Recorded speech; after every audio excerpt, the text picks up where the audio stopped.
Hi, Positive Psychology class. So for my vlog today, I decided to read and review the book, Girl, Wash Your Face, Stop Believing the Lies About Who You Are So You Can Become Who You Were Meant to Be. And this is written by Rachel Hollis, which is here on the cover. So as you can tell, this is also a #1 New York Times bestseller book. So the reason that I chose this book is, honestly, when we got this assignment, I was like, I don't know what to do. So, I got on Google and searched motivational books, and a few different ones popped up, and I was like, okay, they seem kind of interesting. So I clicked on one, and I read the reviews and read a little excerpt, and I was like, I don't know how I feel about this. And this book was actually one of the suggestions of a similar book that popped up. I read an excerpt, and I was like, okay, this seems like something I'd like. So that's a little background as to why I picked this book. So Rachel Hollis is a college dropout, which she discusses in the book. She also is the founder of her own lifestyle website, and she also is a CEO of her own media company that she discusses throughout her book. She's also a mother to 2 beautiful, wonderful boys and 1 little girl that was adopted, which she discusses in the book. And she is also married and has a great relationship with her husband that is also discussed in other chapters in the book that I'm not going to be discussing today. So throughout this book, there are 20 different lies that are discussed. Rachel includes personal, very, very personal details about her life in every single chapter. And then at the end of each chapter, there are 3 different word things, I guess is the best way to explain it, that has helped Rachel herself be able to stop believing in that lie and figuring out exactly what she wants.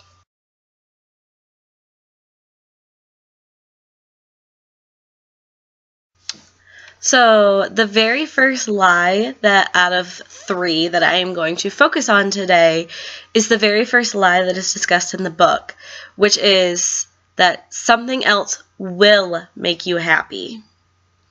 So at the beginning of this, she tells a story about when she was younger, that she was at a summer camp and she peed her pants. Well, obviously she didn't want people knowing that she did that, so she took a bottle of water and sprayed it on her pants to make it look like she was just wet.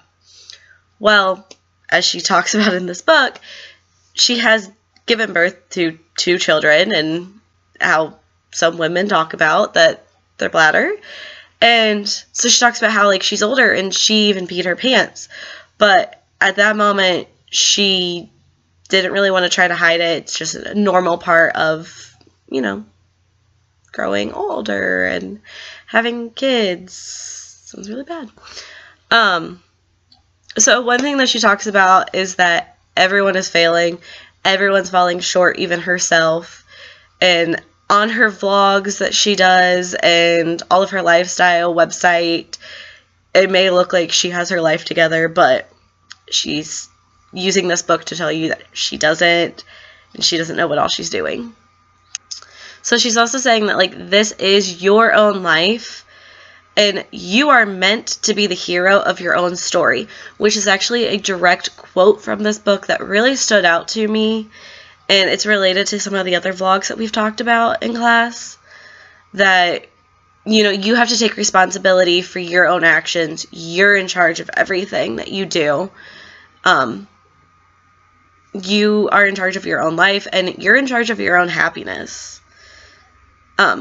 She does in this book discuss a little bit about the difference between being unhappy and being depressed. And that's something she discusses later in the chapter, is that she has faced her own battle with depression. So she makes the difference between what unhappy is versus depression. During this chapter and this lie, one of the major things that I thought of was this is exactly like the How of Happiness book, which talks about, how to make yourself happier and how to increase your happiness, which is what she's trying to tell you in this first chapter, that you're in charge of your own life and that you need to find ways that will make you happy. And then the 3 things that she has listed at the end of this chapter that helped her specifically was that she stopped comparing herself. And that's one thing that I'm sure a lot of us do, is that we compare ourselves to other people, that we don't think that we're good enough and we're very different from others, and something we should need to be proud of. Another thing is that she surrounded herself with positivity, and this is a positive psychology class, so we've all learned about different ways to be positive and have lots of positivity in your life. And then number 3 is she figured out what makes her happy, and she likes to do those things. And that's one thing that we have learned through the wellness activities that we've been doing, is trying to find different activities that try to make us happy. And then we do those things throughout the week. Personally, I have been using these wellness activities to find things that do help me in my happiness and increase that happiness. One of my major things is the one that I'm currently doing right now, which is trying to get into flow by painting. So I've been working on different canvases, and it's something that I enjoy doing. I enjoy showing my creative side that sometimes doesn't come out.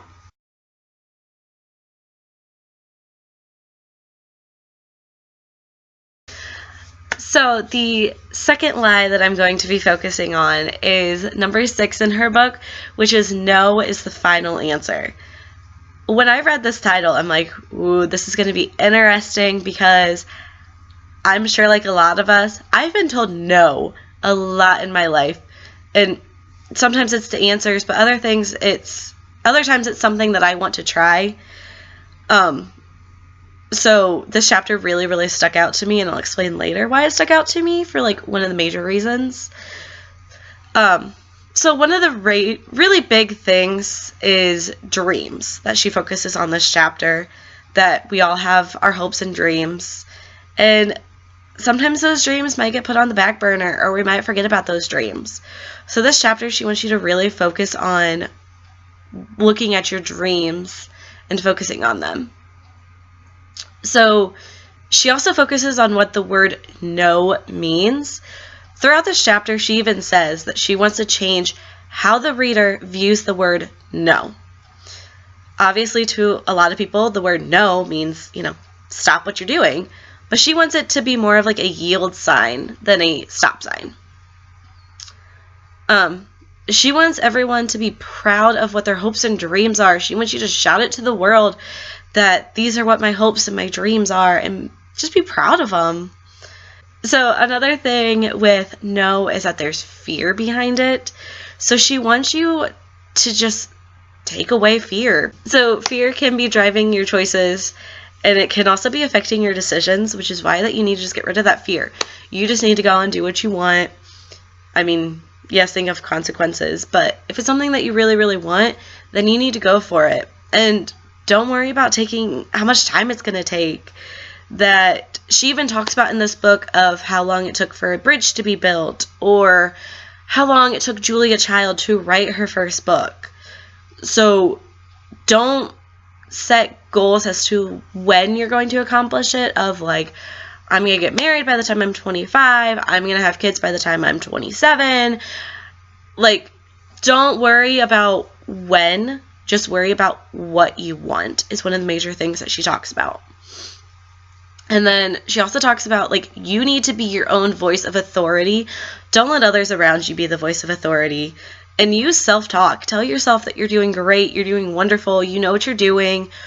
Don't worry about what others are thinking. And she basically tells you that she's taking away your permission to give up. She never wants you to give up on any of your hopes or your dreams. Just go out and try it. So this really stuck out to me because, like I said, I've been working with Bob Evans since 2014. I was hired in as a host, and I decided I wanted to serve.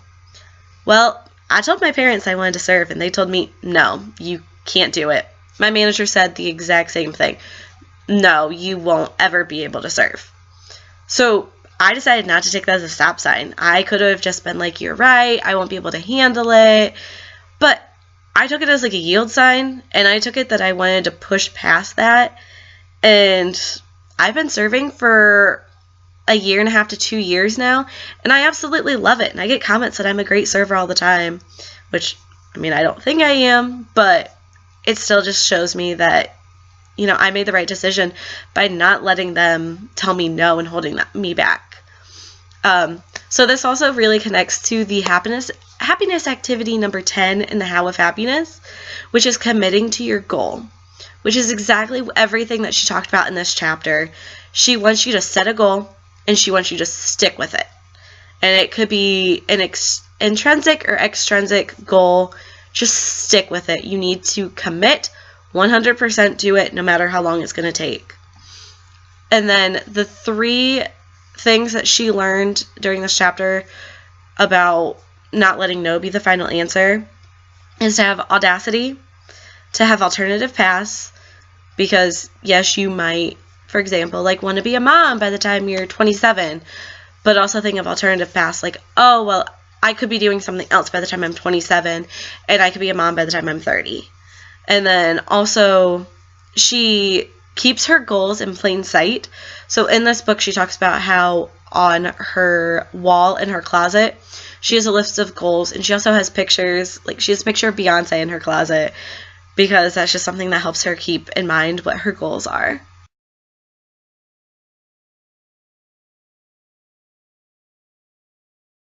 So the third and final lie that I'm going to focus on today is number 15, which is, I will never get past this.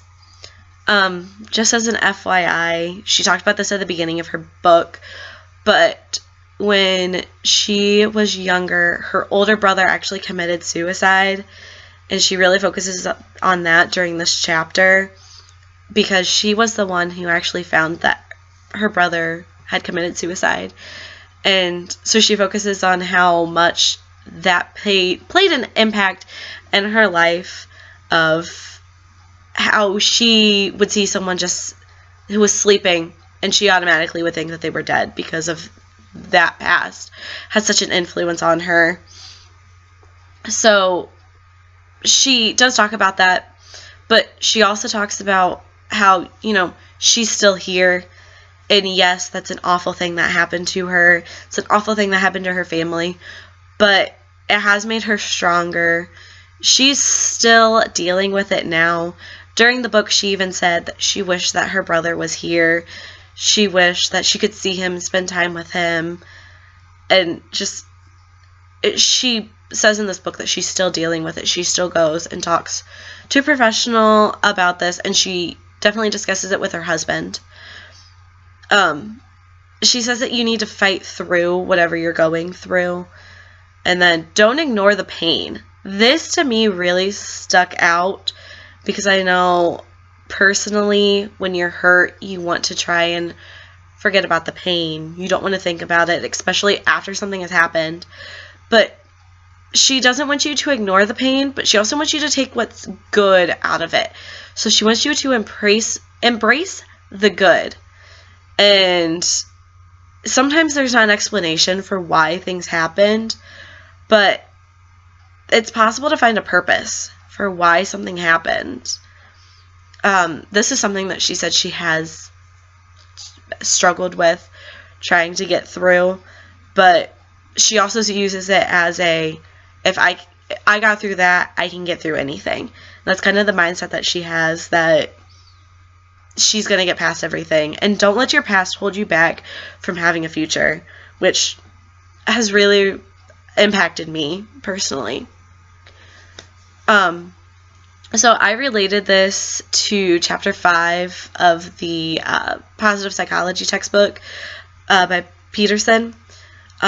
Specifically how he talks about cognitive psychology on page 110.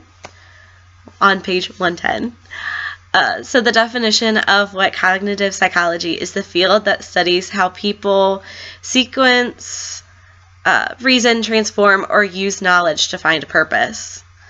Well, to use that knowledge, which is what she's doing. She's using that knowledge. She's transforming what happened to her in her past, and she's using that to find purpose, which I thought went perfectly with what Peterson was talking about in the book. And then the 3 things that she learned at the end is that going to therapy definitely did help her, and it can be very impactful for others that have gone through a hard past. And number 2 is it helps to talk about it, not just in therapy, but talk about it with people who are close to you, because they don't have to have an answer for you, but just that they listen, that really has an impact on you. And then number 3 is that she makes herself think about what happened to her. She even describes in the book that a therapist had her set a timer, and while that timer was going, that she had to think of every single detail of what happened on that day. Well, then when that timer went off, she was done thinking about it. And she said she knew that she could only think about what happened during that certain amount of time. And then she didn't think about it throughout the rest of her time or her life. So that's something that she definitely did, was that she made herself think about it. So my final remarks for this book is that it's a great book. I definitely give it a 10 out of 10, a thumbs up. It personally helped me. I love how she told personal stories about her life and doesn't make it seem like, she's all high and mighty and she's all that. She wants you to know that she's just like her readers. The only one downside that I would say to this is that it is focused mostly on women, because even the title says, "Girl, wash your face." And that's what she talks about in the book is, yes, she talks a little bit about her sons, but she talks about mostly herself and about how, like in the no is the final answer, that a lot of women are told no and are held back from their goals. She also talks about how, as a mom, she works, and how people always ask her, like, how are you a working mom? But no one ever asked her husband, how are you a working dad? So that was one thing that kind of upset me, was that she focused mostly on females. So this is not a book that I would suggest to males, because I think there are some lies in here that apply to males, but her explanation for these things, I don't know if they would be fitting for males. That's just one thing that I had to say. But this book went along perfectly with the different activities that were in the book. Another thing is that, going along with a downside to this book, is there were a few chapters that I read, specifically 3 chapters, that focused on being a mom and your kids. And obviously, I'm not a mom right now. I hopefully will be one in the future, but I'm not one right now, and I don't have kids. So those chapters didn't really apply to me. I mean, I read them because, yeah, it'll be nice in the future, but, I mean, I can't really relate to what she was talking about compared to other chapters that she talked about in this book, specifically these 3 lies that I could really relate to.